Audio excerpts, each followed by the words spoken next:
দামি দামি কথা লুকিয়ে রেখেছেন, কত দামি দামি মেসেজ এই মুসলিম উম্মার জন্য, মানব জাতির জন্য আল্লাহ তাআলা দিয়েছেন।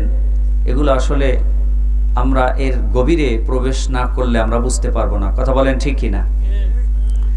তো আল্লাহ তাআলা বলছেন ওয়াবাশশিরিল্লাযীনা আমানু, অবাশির সুসংবাদ দিন, আয় আখবির সংবাদ দিন, খবর দিন, আল্লাযীনা আমানু যাহারা ঈমান এনেছে, যাহারা ঈমান এনেছে তাদেরকে সুসংবাদ দিন, ও আমিলুস সলিহাত আর তাদেরকেও সুসংবাদ দিন যাহারা ঈমান আনার সাথে সাথে আমলে সলেহ নেক আমল করেছে, তাদেরকেও সুসংবাদ দিন। কিসের সুসংবাদ দিবেন? আন্না লাহুম জান্নাতিন, এমন জান্নাতের সুসংবাদ আপনি দিন। কাকে বলছে? মুহাম্মদ সাল্লাল্লাহু আলাইহি ওয়াসাল্লাম, আমাদের প্রিয় রাসূল মুহাম্মদ সাল্লাল্লাহু আলাইহি ওয়াসাল্লামকে উদ্দেশ্য করে আল্লাহ বলছেন যে আপনি তাদেরকে সুসংবাদ দিন যাহারা ঈমান এনেছে, এরপরে সৎকর্ম করেছে, যে তাদের জন্য আমি আল্লাহ তাআলা এমন জান্নাত তৈরি করে রেখেছি, তাজরি মিন তাহতিহাল আনহার, যার তলদেশ দিয়ে ঝর্ণা দ্বারা প্রবাহিত। কুল্লামা, যখনই, রুজিকু তাদেরকে দেয়া হবে রিজিক হিসাবে, মিনহা সেখানে, মিন সামারাতিন ফলমূল থেকে, রিজকা রিজিক হিসাবে, যখনই তাদেরকে ফলমূল তাদের জীবিকা হিসাবে তাদেরকে বক্ষণ করার জন্য সেখানে পেশ করা হবে। কোথায়? জান্নাতের মধ্যে। ক্বালু, তারা বলবে, কারা বলবে? জান্নাতীরা বলবে। কারা বলবে?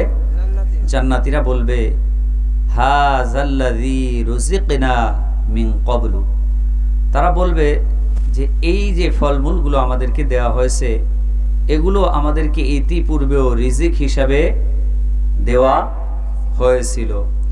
অউতু বিহি মুতাশাবিহা, দেখতে অনুরূপী আমাদেরকে দুনিয়াতেও দেওয়া হয়েছিল, দুনিয়াতে আমরা এরকম ফল আমরা বক্ষণ করেছি। ওয়ালাহুম ফিহা, আর তাহাদের জন্য সেখানে থাকবে আজওয়াজুম মুতাহহারা, পবিত্র স্ত্রীগণ, অর্থাৎ হুরগণ। ওহুম ফিহা, আর সেখানে তাহারা থাকবে খালিদুন, অনন্তকাল। এটা হলো প্রথম 25 নম্বর আয়াতে কারিমার সরল অনুবাদ, তরজমা। প্রিয় ভাইরা, আসলে আল্লাহ তাআলা এই আয়াতে কারিমা কেন নাজিল করলেন, এর প্রেক্ষাপট কি? কোরআনে কারিমের একটি মৌলিক মূলনীতি হলো, যখনই আল্লাহ তাআলা কোরআনে কোথাও কোনো জায়গায় রাতের কথা বলেছেন, পাশাপাশি সাথে সাথে দিনের কথা বলেছেন। যেখানে আল্লাহ তাআলা আলোর কথা বলেছেন, সাথে সাথেই অন্ধকারের কথা বলেছেন। যেখানেই আল্লাহ তাআলা জান্নাতের কথা বলেছেন, পাশাপাশি জাহান্নামের কথা বর্ণনা করেছেন। যেখানেই আল্লাহ তাআলা জান্নাতের নিয়ামতের কথা বলেছেন, পাশাপাশি জাহান্নামের আযাবের কথা বলেছেন। কথা বুঝে আসছে? ঠিক তদ্রূপে আমরা আমাদের পূর্বে যেই মুফাসসির আপনাদের সম্মুখে আলোচনা শুনিয়েছেন, আমি ওনার আলোচনা কিছুক্ষণ শুনেছি, তো আপনাদেরকে বোঝানোর চেষ্টা করেছে যে আসলে এ কোরআন কেউ বানাতে পারবে না। এ কোরআন আল্লাহ তাআলার পক্ষ থেকে প্রেরিত এক গ্রন্থ। কিন্তু তদানীন্তন সময়ের কাফেররা এটা বিশ্বাস করত না। নবী সাল্লাল্লাহু আলাইহি সাল্লামকে রাসূল হিসেবে মানত না। আল্লাহ তাআলার প্রেরিত এই কালাম, এই কোরআনকে তাহারা বিশ্বাস করত না। বলতো মুহাম্মদ এ কোরআন বানিয়েছে।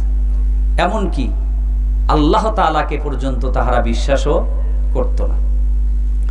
তো ওই আয়াতের শেষের দিকে আল্লাহ তাআলা কিন্তু বলেছেন যে ফাত্তাকুন নারাল্লাতী ওয়াকুদুহান নাস, তোমরা জাহান্নামের অগ্নিকে ভয় করো, যেই জাহান্নামকে প্রজ্বলিত করা হবে মানুষ এবং পাথরের দ্বারা। কথা বলেন ঠিক কিনা? জাহান্নামের ইন্ধন কি হবে? মানুষ এবং পাথর, এই দুইটা মিলিয়ে জাহান্নামের আগুন জ্বালানো হবে। যেহেতু পূর্ববর্তী আয়াতে জাহান্নামের ভীতি প্রদর্শন করা হয়েছে, কি করা হয়েছে? জাহান্নামের ভীতি প্রদর্শন করা হয়েছে, জাহান্নামের অগ্নির কথা বলা হয়েছে।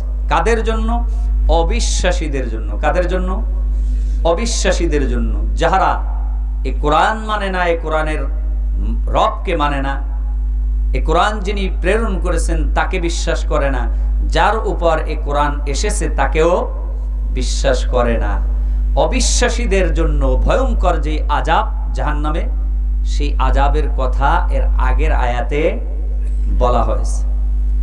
তাই আল্লাহ তাআলা পাশাপাশি এইবার যাহারা এ কোরআনকে সত্য বলে মানবে, এ কোরআন যার উপরে প্রেরণ করা হয়েছে সেই রাসূলকে সত্য বলে মানবে, যেই আল্লাহ তাআলা এ কোরআনকে প্রেরণ করেছেন সেই আল্লাহ তাআলার উপরে যাহারা বিশ্বাস স্থাপন করবে, এই সকল মুমিনদের জন্য মহান আল্লাহ তাআলা জান্নাতের সুসংবাদ দিয়েছেন। সুবহানাল্লাহ। বুঝতে পেরেছেন? বুঝতে পেরেছেন? এতটুকু বুঝে আসছে? এরপরে আল্লাহ পাক রব্বুল আলামিন বলেন, ওয়াবাশশিরিল্লাযীনা আমানু ওয়া আমিলুস সলিহাতি আন্না লাহুম জান্নাতিন তাজরি মিন তাহতিহাল আনহার। ওগো নবী, যাহারা আপনাকে বিশ্বাস করে না, আপনার প্রতি আমি যেই কোরআনকে অবতীর্ণ করেছি এই কোরআনকেও যাহারা সত্য বলে বিশ্বাস করতে চায় না, যাহারা বলে ওগো নবী আপনি এই কোরআনকে বানিয়েছেন, আপনি এই কোরআনকে রচনা করেছেন, ওদের জন্য আমি আল্লাহ তাআলা জাহান্নামের ভয়ঙ্কর আযাবকে প্রস্তুত করে রেখেছি। ওগো রাসূল, আর যাহারা আপনার উপরে বিশ্বাস স্থাপন করেছে, আপনাকে রাসূল হিসেবে যাহারা মেনে নিয়েছে, আমি আল্লাহ তাআলা এই কোরআনকে প্রেরণ করেছি, আমি আল্লাহ তাআলাকে না দেখে তাহারা বিশ্বাস স্থাপন করেছে, আর আপনার উপরে নাজিল করেছি, আপনার উপরেও বিশ্বাস স্থাপন করেছে।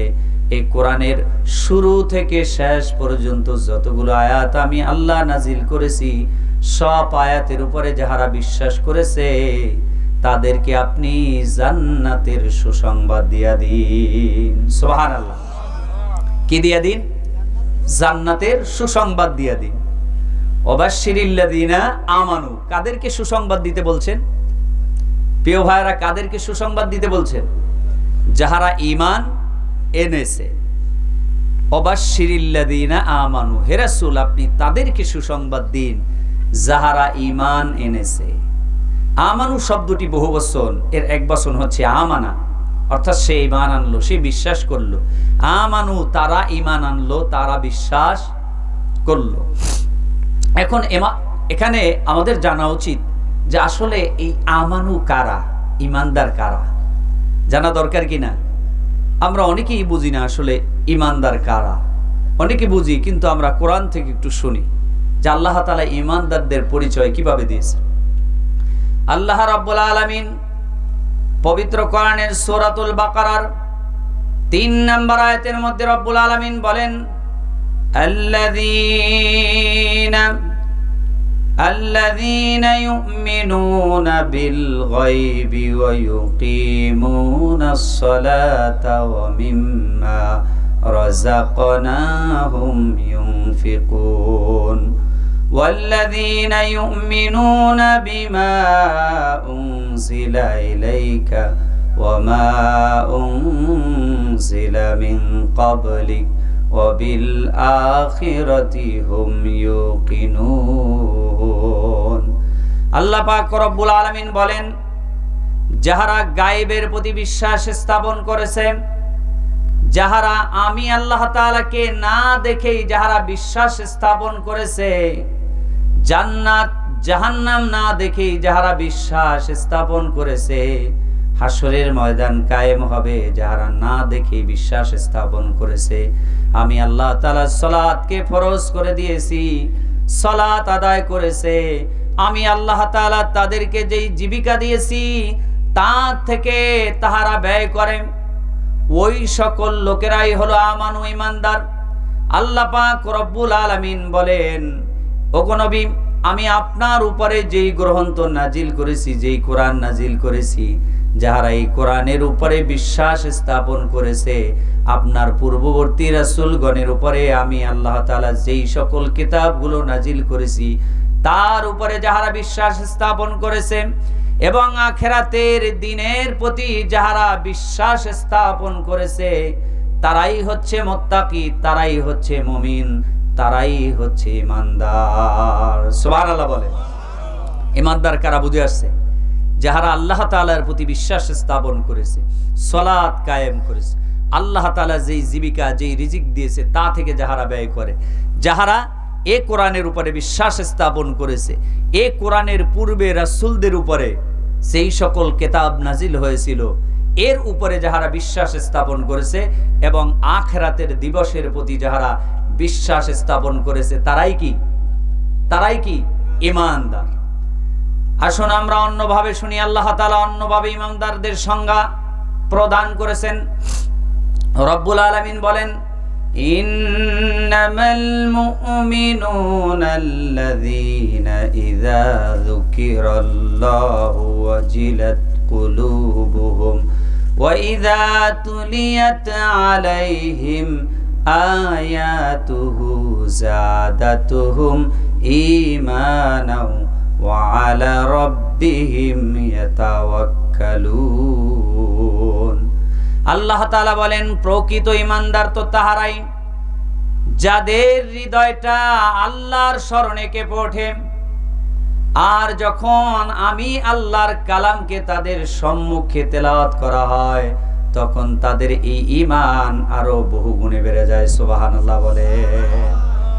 আর তাহারা দুনিয়ায় কারো উপরে ভরসা না করে, কারো উপরে নির্ভর না করে, একমাত্র আমি আল্লাহ তাআলার উপরে ভরসা করে, তারাই হচ্ছে ঈমানদার, তারাই হচ্ছে মুমিন। সুবহানাল্লাহ বলে।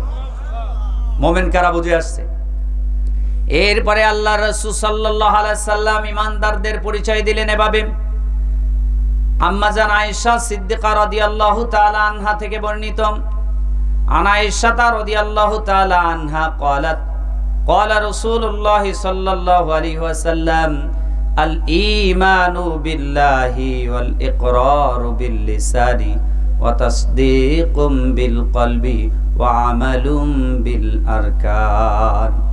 আল্লাহ রাসূল বলেন, ঈমান হলো আল্লাহ তাআলার প্রতি বিশ্বাস স্থাপন করা, আর জবান দিয়ে স্বীকৃতি দেওয়া, অন্তর দিয়ে বিশ্বাস স্থাপন করা, আর কাজে পরিণত করার নাম হলো ঈমান। ঈমান কাকে বলে? মৌখিক স্বীকৃতি দেয়া, অন্তর থেকে বিশ্বাস স্থাপন করা, আর কাজে পরিণত করার নাম হচ্ছে ঈমান। বলেন না সুবহানাল্লাহ। তাহলে আমরা মৌখিক স্বীকৃতি দিয়েছি, আমরা আল্লাহ তাআলাকে এক বলে বিশ্বাস করি, কথা বলেন ঠিক কিনা? এই কোরআন আল্লাহ তাআলার পক্ষ থেকে প্রেরিত গ্রন্থ, সেটাও আমরা বিশ্বাস করি, কথা বলেন ঠিক কিনা? এই কোরআন মুহাম্মদ সাল্লাল্লাহু আলাইহি সাল্লামের উপরে আল্লাহ তাআলা নাজিল করেছেন, সেটাও আমরা বিশ্বাস স্থাপন করি, কথা বলেন ঠিক কিনা? অন্তর দিয়ে বিশ্বাস করি এবং আমরা প্র্যাকটিক্যাল আমলের মাধ্যমে আমরা প্রমাণ করে দিয়েছি যে আমরা ঈমানদার, কথা বলেন ঠিক কিনা? কথা বলেন ঠিক কিনা? আল্লাহ তাআলা এখানে যে জান্নাতীদের জন্য সুসংবাদ দিয়েছেন, এই সুসংবাদটা কাদের জন্য দিয়েছেন? ঈমানদারদের জন্য দিয়েছেন। ওয়াবাশশিরিল্লাযীনা আমানু ওয়া আমিলুস সলিহাত। ঈমানদার কারা বুঝে আসছে? ঈমানদারদের জন্য আল্লাহ জান্নাতের সুসংবাদ দিয়েছে। এরপরে আল্লাহ বলছে, ঈমান আনার পরে ওয়া আমিলুস সলিহাত, যাহারা সৎকর্ম করেছে, ভালো কাজ করেছে। সৎকর্ম সম্পর্কে আমরা জানি, যেমন সালাত আদায় করা, যাকাত দেয়া, দান করা, মানুষের উপকার করা, প্রতিবেশীর হক আদায় করা, পিতামাতার হক আদায় করা, কথা বলেন ঠিক কিনা? হ্যাঁ, মানুষের জন্য রাস্তাঘাট করে দেয়া, ব্রিজ কালভার্ট নির্মাণ করে দেয়া, মসজিদ মাদ্রাসা নির্মাণ করা, এগুলো সব কিছু হচ্ছে আমলে সলিহাত। বুঝে আসছে? বুঝে আসছে? তাহলে ঈমান আনার পরে এই সকল কাজ যাহারা করবে, তাদের জন্য আল্লাহ তাআলা কি বানাইছেন? কি বানাইছেন? জান্নাত বানাইছেন। আল্লাহ তাআলা বলেন আন্না লাহুম জান্নাতিন তাজরি মিন তাহতিহাল আনহার, তাদের জন্য আমি আল্লাহ তাআলা এমন জান্নাত বানিয়েছি, এমন জান্নাত বানিয়েছি। কেমন জান্নাত আল্লাহ বানিয়েছেন শুনবেন নাকি? শুনতে মনে চায়? কেমন জান্নাত আল্লাহ তাআলা বানিয়েছেন?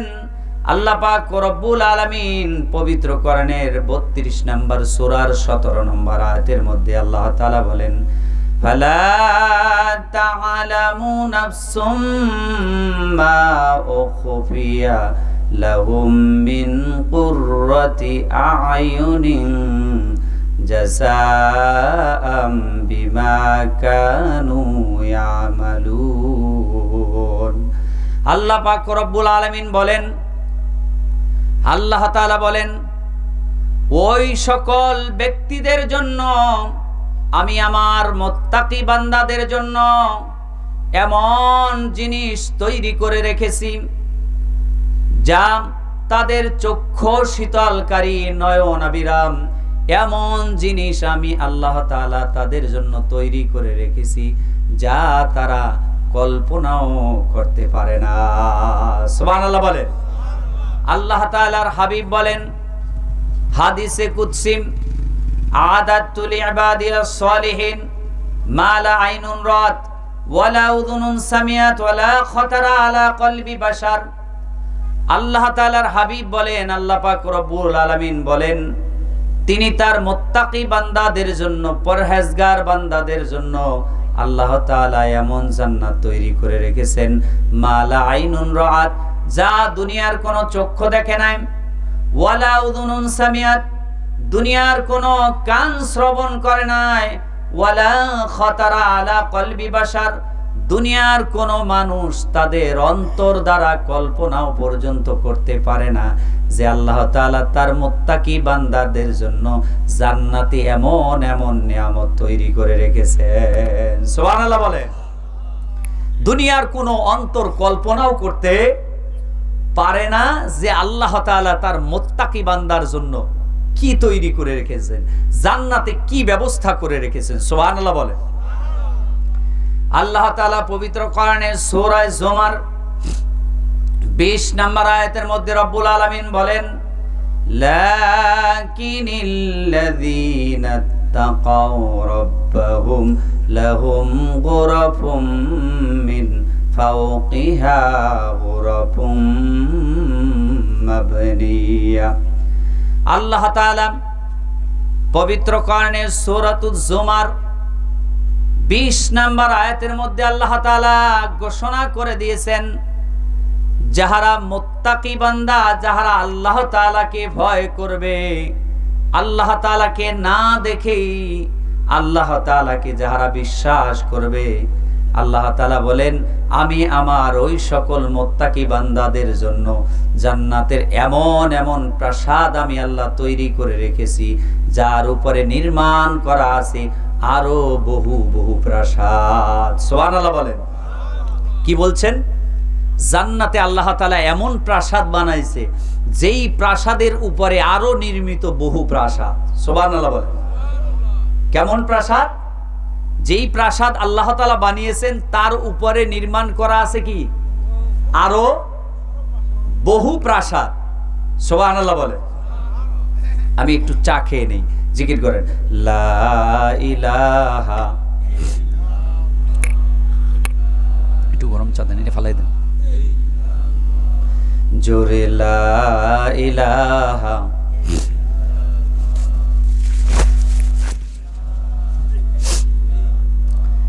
লা ইলাহা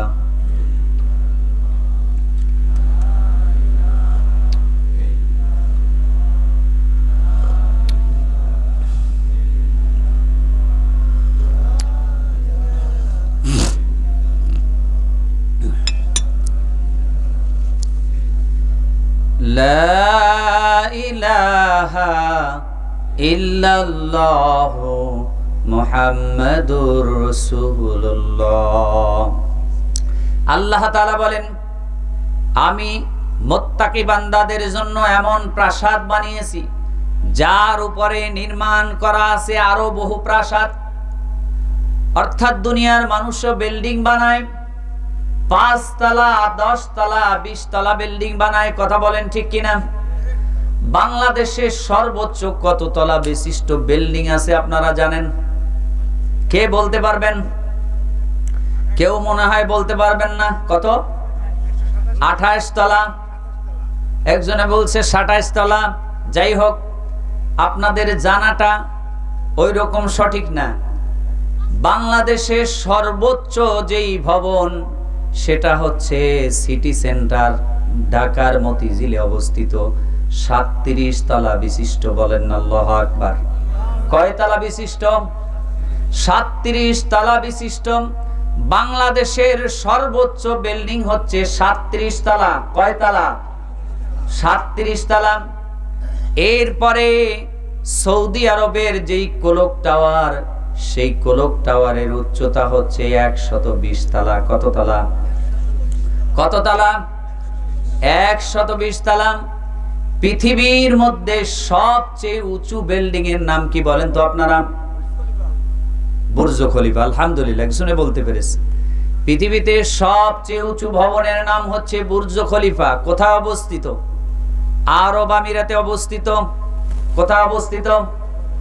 আরব আমিরাতে অবস্থিত, দুবাইতে অবস্থিত। পৃথিবীর সবচেয়ে উঁচু বিল্ডিং যেটা হচ্ছে 163 তলা। বলেন আল্লাহু আকবার। কয় তলা? 163 তলা বিশিষ্ট বুর্জ খলিফা, আকাশচুম্বী বিল্ডিং। কথা বলেন ঠিক কিনা? 163 তলার উপরে যদি আপনি লিফটে ওঠেন, কয়েক সেকেন্ডের মধ্যে উঠতে পারবেন। ওখান থেকে যদি আপনি নিচে তাকান, মানুষগুলোকে পিপিলিকার আকারের মতো দেখা যাবে। কথা বলেন ঠিক কিনা? এই বিল্ডিং গুলো কে বানিয়েছে? কে বানিয়েছে? মানুষ বানিয়েছে। কথা বলেন ঠিক কিনা? প্রিয় ভাইরা, 5 তলা 10 তলা 50 তলা 163 তলা বিল্ডিং দেখে দেখে আফসোস করার কোনো দরকার নাই। মুত্তাকি হয়ে যান, ইমানদার হয়ে যান, আল্লাহকে ভয় করেন, আল্লাহকে সিজদা দেন। মালিককে ভয় করে যদি আপনি আপনার জীবনটাকে গঠন করতে পারেন, আল্লাহ তাআলা জান্নাতের মধ্যে এমন প্রাসাদ আপনাকে দিবেন, যেই প্রাসাদ হচ্ছে আরো আরো বহু বহু তলা বিশিষ্ট। কথা বলেন ঠিক কিনা? আমরা এবার হাদিস থেকে শুনি, জান্নাতের মধ্যে আল্লাহ তাআলা কেমন বিল্ডিং দিবেন। হাদিস শরীফের মধ্যে এসেছে, দুনিয়ায় যাহারা কোরআনের পাঠক, কোরআনের যাহারা বাহক, তাদেরকে আল্লাহ তাআলা কিয়ামতের কঠিন ময়দানে হিসাব নিকাশের পরে হাসরের ময়দান কায়েম হয়ে যাবে। আল্লাহ তাআলা বলবেন, ইউকালু লিসাহিবিল কোরআন, সাহিবে কোরআনদেরকে বলবেন, তোমরা তেলাওয়াত করো, ইকরা ওয়াত্তাকি, কোরআন তেলাওয়াত করো, ওয়ারাত্তিল কামা কুনতা তুরাত্তিলু ফিদ দুনিয়া ফাইন্না মানজিলাতাকা ইনদা আখিরি আয়াতিন তাকরাউ বিহা। সুবহানাল্লাহ বলেন। আল্লাহ তাআলা কোরআনের পাঠকদেরকে আল্লাহ তাআলা কিয়ামতের ময়দানে বলবেন, তোমরা কোরআন তেলাওয়াত করো, কোরআন পড়তে থাকো, আর তোমরা জান্নাতের এক একটা স্তর অর্থাৎ এক একটা তালার উপরে তোমরা উঠতে থাকো। বলেন আল্লাহু আকবার। জোরে বলেন আল্লাহু আকবার। তোমরা তেলাওয়াত করতে থাকো, ইকরা ওয়ারতাকি, তেলাওয়াত করতে থাকো আর উপরে উঠতে থাকো। কেমন ভাবে তেলাওয়াত করবে? ওয়ারাত্তিল কামা কুনতা তুরাত্তিলু ফিদ দুনিয়া, তোমরা এমন ভাবে তেলাওয়াত করো, দুনিয়াতে যেভাবে থেমে থেমে তারতিলের সাথে তেলাওয়াত করতে, ওইভাবে থেমে থেমে তারতিলের সাথে তেলাওয়াত করো। সুবহানাল্লাহ। তারতিলের সাথে তেলাওয়াত কি? তারতিলের সাথে তেলাওয়াতটা কেমন? আলহামদুলিল্লাহি রাব্বিল আলামিন আর রহমানির রহিম মালিকি ইয়াউমিদ্দিন